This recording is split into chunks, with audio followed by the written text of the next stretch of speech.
Thanks for tuning in to this episode of Let's Go Channel Surfing. What do I use to monitor our boat when we're not on the boat, and what do I monitor?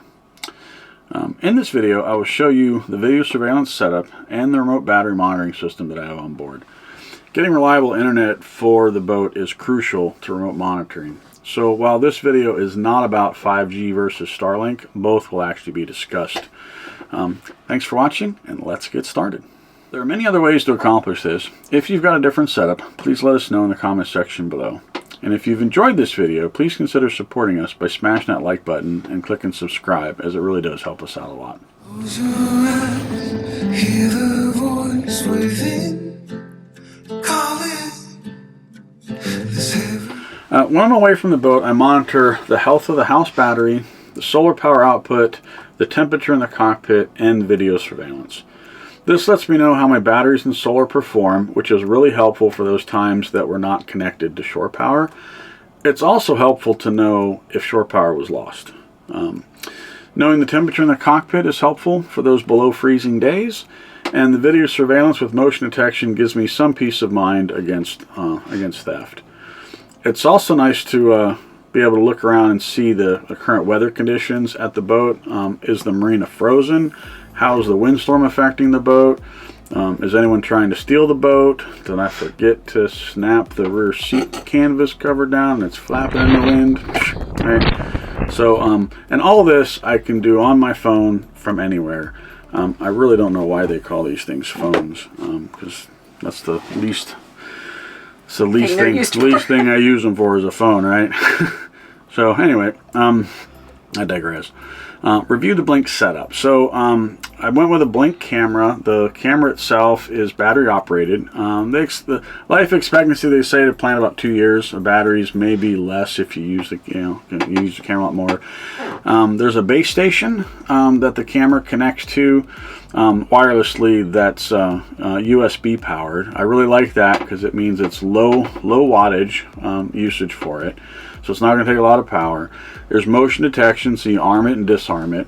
They were relatively inexpensive, and the usage of the internet is actually really small as well, right? So all of that was really important in this. And I've got two cameras. I've got the one installed currently for the cockpit. The second one, I just haven't brought it down to the boat and installed it, but I'm going to do it for the cabin so we can monitor when the dogs and stuff are in the boat, like we go out to dinner and leave the dogs alone in the boat. That way we can check and see what's going on inside. It would also help against like theft if somebody was to actually break into the cabin, because the exterior camera will catch them when they step in the cockpit, but they could easily throw that camera into the overboard. But then when they come through the door, the second camera would capture them as well, and I ended up with two videos of who it was on the boat. So the next piece is the battery monitor setup. How does that work? Well, this is the advantage of having Victron. Victron is fantastic. All their stuff works together. That's one of my affinities towards all the Victron stuff I installed. So the battery monitor has a VE direct cable. It's just a special cable they have that connects from the battery monitor directly to the Servo GX.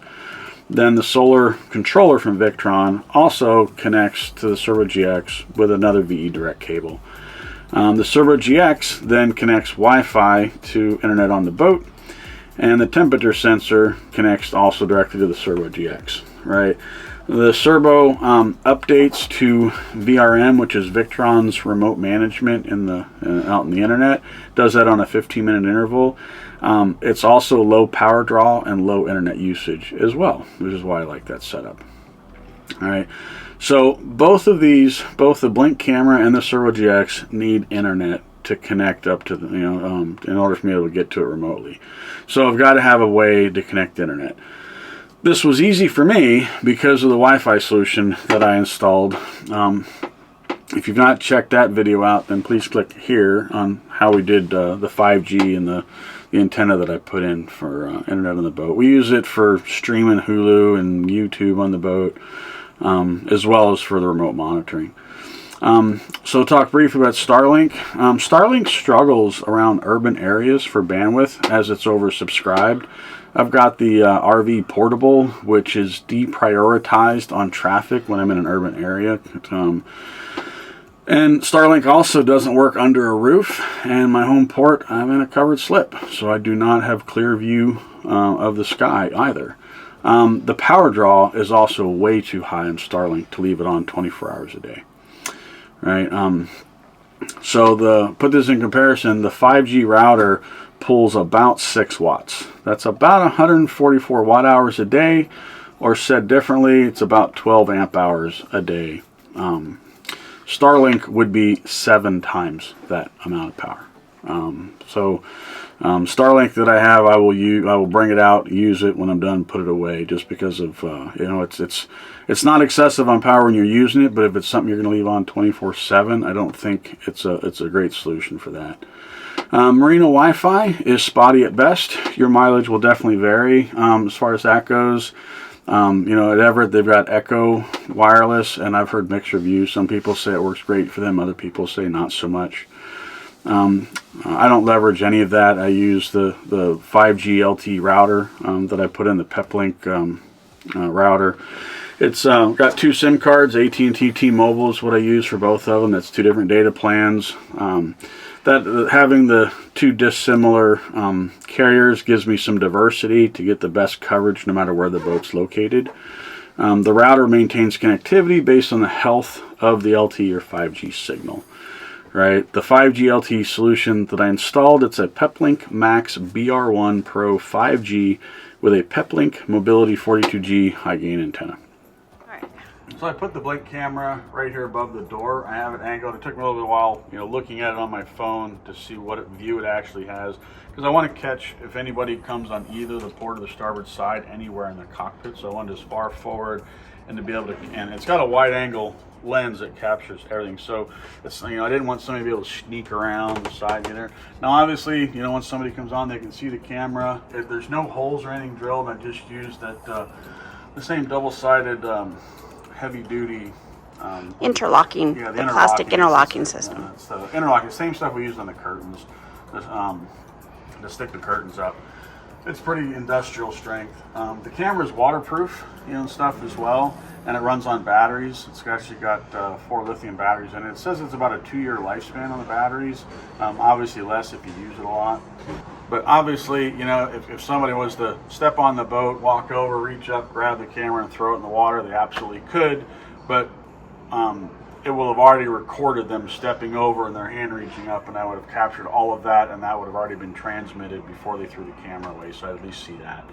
Right, and it would have sent the alert off and give me a notification on my phone that happened as well. But when I look back over here, this is really nice because I get to see, the camera will show me all of this. And I can see, is the marina frozen? Is it thawed? Is it raining? It's windy. There's a couple of times I actually forgot this. Didn't even realize this. I have a really bad habit of leaving these unsnapped because I get in the cockpit all the time. And windstorm comes through, and the camera's picking, this is going like this, flapping all over the place, right? So that was on my net, I had no idea that was even happening. So eventually I would end up losing my canvas. I think that happened this morning, didn't it? It happened again this morning, yeah. So, and then the camera connects to a base station, and you only need one base station. You can have multiple cameras connected to it. So currently I have the one outside. I've got a second camera I just haven't installed on the inside yet. I just have to come down here and do that because I want, like I said, I want one for the inside when we have the dogs and stuff more away. But the base station looks right. So the base station I just have down here plugged into a USB port in the V-berth. This is all what it looks like. Being that it's USB powered, 12 volt, no inverter required, no shore power required. And, we don't use it, obviously, when we're on the boat, so then I just unplug it. Otherwise, that blue light would keep me awake at night. But, pretty easy, simple. So what does this look like on my phone? This is what I see. And obviously, this works no matter where I'm at. It could be at home, it could be at a restaurant, it could be another city. So go to my boating apps, we'll talk about the battery monitor. I click the Victron Connect, right, and I'll see the Servo GX, and I'll go to the VRM online portal.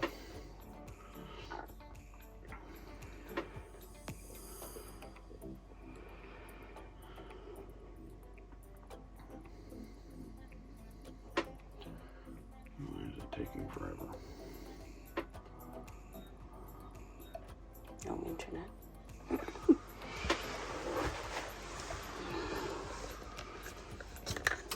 And here's what the installation looks like. Then I can open it up, expand it out for more details. So obviously my batteries are 100%. We're here in shore power. Right, it shows the hot water tank temperature at 48 degrees. Like I said, that's that temperature probe that's it's attached to one of the pipes on the hot side of the hot water tank. Right, and this gives me some historical. So here's last 30 days, of consumption. So this is actually when the boat was up at the shop and wasn't connected to shore power.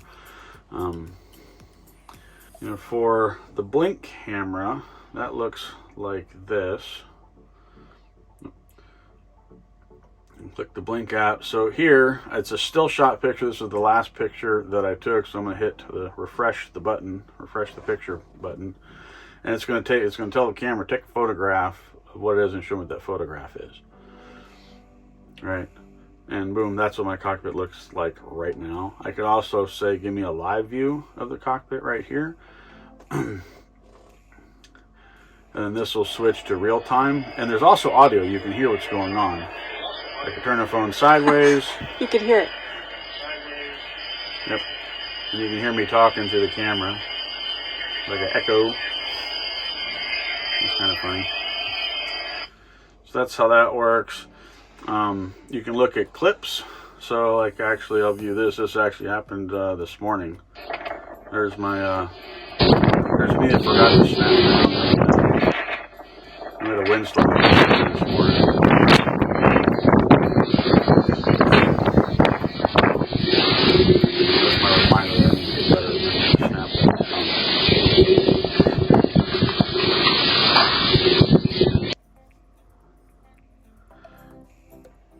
And then all you do, either arm it or disarm it for it to detect motion sensors. When we're away from the boat, we leave it armed all the time. And show a person coming through. We staged this yesterday.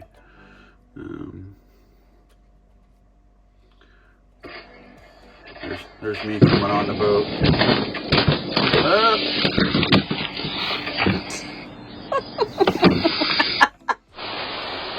Pretty cool. What's this thing look like at night? And then there's also this I like too.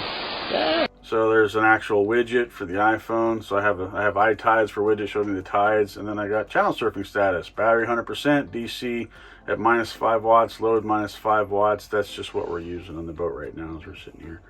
So just a high-level summary on a quick display screen that I can see, and this is all from that Servo GX transmitting up here. And we should go take a look what the Servo GX looks like. Let me show that to you real quick.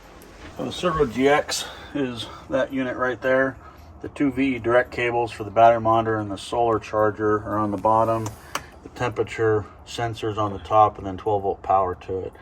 And this just connects wireless to the wireless router in the boat that then transmits it up to the internet.